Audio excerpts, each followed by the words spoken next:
Star Wars Episode 8, The Last Jedi. I watched it today. This is a spoiler-free review. I will have a spoiler talk kind of thing probably next week because this movie is very interesting. There are so many problems with this movie, but at the same time, this movie has probably some of my favorite moments in Star Wars history. And I've seen the Clone Wars, I've seen Rebels, I've seen each movie. I know Star Wars. I know my Star Wars, alright? And this one has two moments that are just amazing. Those two specific moments you can see for yourself when you watch the movie, because I do recommend seeing the movie. Now, the fan base, the Star Wars community, the fan base is toxic as ever. Honestly, I've never seen it so toxic before. People exaggerate this movie in both directions. People that enjoy this movie are saying it's better than Empire Strikes Back, which I honestly don't know how that's even legal to come out of your mouth. And then there are people saying it's worse than Attack of the Clones, which, like, I don't even understand you. Anyway, let's talk about the movie itself, beginning with the characters. Daisy Ridley as Rey is so much better in this movie than she was in Force Awakens, although I did like her performance there. It's very obvious that she's much more accustomed to, I guess, this new lifestyle of hers. She's a Star Wars character, a main character in Star Wars. She's used to it now. John Boyega is really good as Finn. Mark Hamill is excellent as Luke Skywalker. And probably my favorite performance in this movie is Adam Driver as Kylo Ren. Before I saw the movie myself today, I did watch a bunch of spoiler-free reviews yesterday and last night and even a little bit this morning, and all of them said the same thing. Rian Johnson takes Star Wars, makes a sharp left turn, and goes in a completely different direction than, like, it's so different.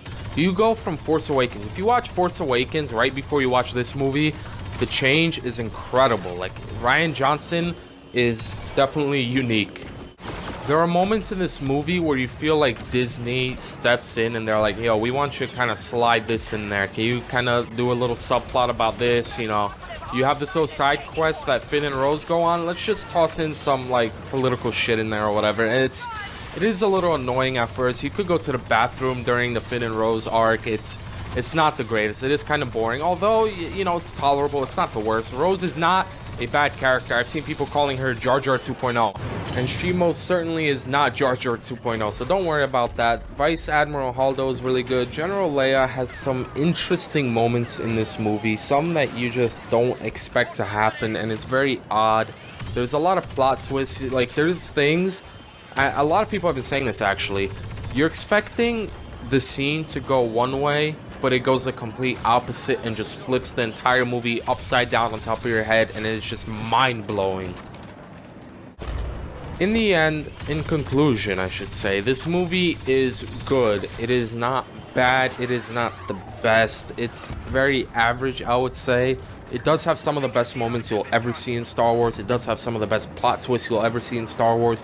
There are many scenes and decisions, creative decisions with the characters that are questionable and kind of frowned upon. And the fact that this movie is so different is why people hate it so much. It is extremely difficult talking about this movie without spoiling a single thing. Oh, by the way, Captain Phasma's wasted in this movie. If you thought she needed more time, screen time, if you thought she was gonna get that screen time, she really doesn't.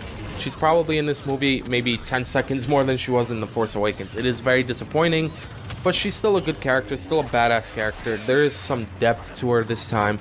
In the end, I'm going to give this movie a 7 out of 10. It is good, it is not bad, and it is not the best, and it is definitely not the worst.